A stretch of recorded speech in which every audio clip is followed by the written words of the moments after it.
नमस्कार. इंग्लिश बोलताना आपल्या तोंडून कधीकधी वाव, आउच असे शब्द अचानकच बाहेर पडतात नाही का? तर आज आपण ह्याच शब्दांबद्दल बोलणार आहोत, ज्यांना म्हणतात इंटरजेक्शन्स.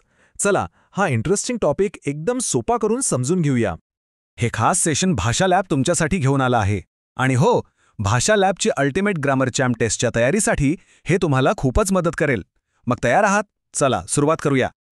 तर सगळ्यात पहिला आणि महत्त्वाचा प्रश्न, हे इंटरजेक्शन्स म्हणजे नेमकं काय असतं? चला, याचा अर्थ एकदम सोप्या भाषेत जाणून घेऊ. आपण बोलता बोलता सहज म्हणून जातो वाव, आउच, हे. पण कधी विचार केलाय का की हे शब्द नक्की आहेत तरी काय, आणि यांना सरप्राईज वर्ड्स असं का बरं म्हणत असतील? चला बघूया. इंटरजेक्शन्स जसे छोटे छोटे शब्द किंवा आवाज जी आपल्या मनात अचानक आलेल्या भावना व्यक्त करतात.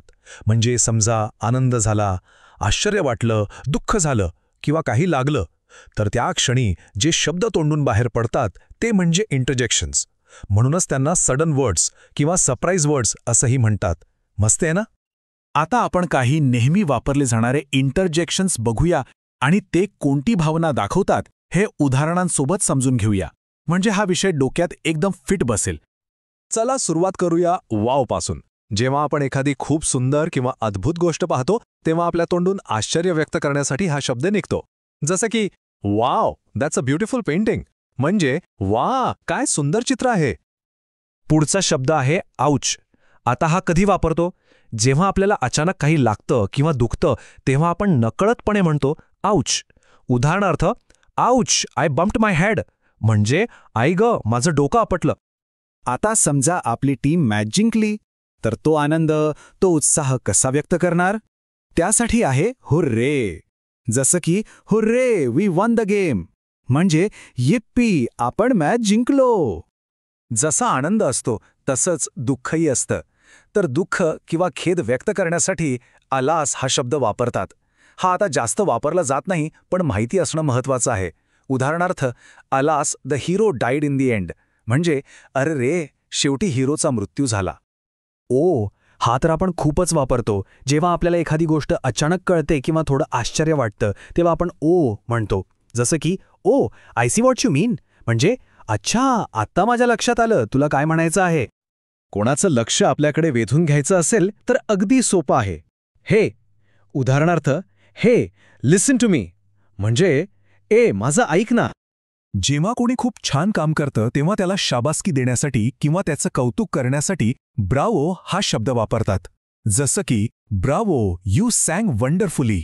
म्हणजे शाबास, खूपच छान गायलंस. आता खाण्याबद्दल बोलूया.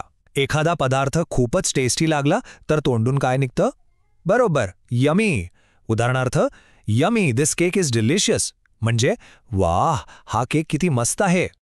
आपल्याकडून कधीतरी छोटीशी चूक होते तेव्हा आपण काय म्हणतो? ओप्स. जसं की हातातून पाणी सांडलं तर आपण म्हणू शकतो oops, I spilled the water. म्हणजे अरे रे, माझ्या हातून पाणी सांडलं. आणि शेवटचा शब्द, कोणाला शांत बसायला सांगायचं असेल तर आपण एक इशारा करतो आणि म्हणतो श्श. उदाहरणार्थ, श्श, द बेबी इज स्लीपिंग. म्हणजे श्श, बाळ झोपलं आहे, आवाज करू नका. चला, आत्तापर्यंत आपण जे काही शिकलो ते किती लक्षात राहिलंय हे तपासून बघूया. आता उत्तर देण्याची वेळ आहे. तयार ना? ओके, तर पहिला प्रश्न आहे, आहाहा, we have won the football match. आता इथे फुटबॉल मॅच जिंकल्याचा आनंद व्यक्त होतोय. मग विचार करा, या रिकाम्या जागी कोणता शब्द अगदी बरोबर बसेल? एकदम बरोबर. उत्तर आहे हुर्रे. कारण जिंकण्याचा किंवा विजयाचा आनंद साजरा करण्यासाठी हुर्रे हाच शब्द वापरतात. Good job. चला, आता पुढचा प्रश्न. अय्यो, यू आर स्टँडिंग ऑन माय टो. म्हणजे अरे, तू माझ्या पायाच्या बोटावर उभा आहेस. आता इथे वेदना होत आहे, दुःख होत आहे. मग कोणता इंटरजेक्शन येईल इथे? फॅन्टॅस्टिक. उत्तर आहे आउच. कारण जेव्हा आपल्याला शारीरिक वेदना होतात तेव्हा ती व्यक्त करण्यासाठी आउच हाच योग्य शब्द आहे.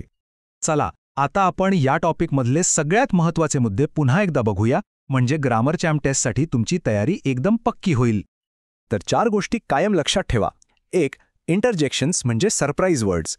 2 ते आनंद, दुःख, आश्चर्य अशा अचानक आलेल्या भावना दाखवतात. 3 त्यांच्या शेवटी बहुतेक वेळा उद्गारवाचक चिन्ह म्हणजे एक्सक्लेमेशन मार्क असतं. आणि 4 वाक्यातील भावना कोणती आहे हे ओळखूनच योग्य इंटरजेक्शन निवडायचं. तुमची तयारी आणखी मजबूत करण्यासाठी स्क्रीनवर दिसणारा QR कोड तुमच्या मोबाईलने स्कॅन करा. तिथे तुम्हाला एक ऑनलाईन प्रॅक्टिस सेट मिळेल. तो नक्की सोडवा, तुमचा आत्मविश्वास नक्की वाढेल. भेटूया पुढच्या टॉपिकसोबत. All the best.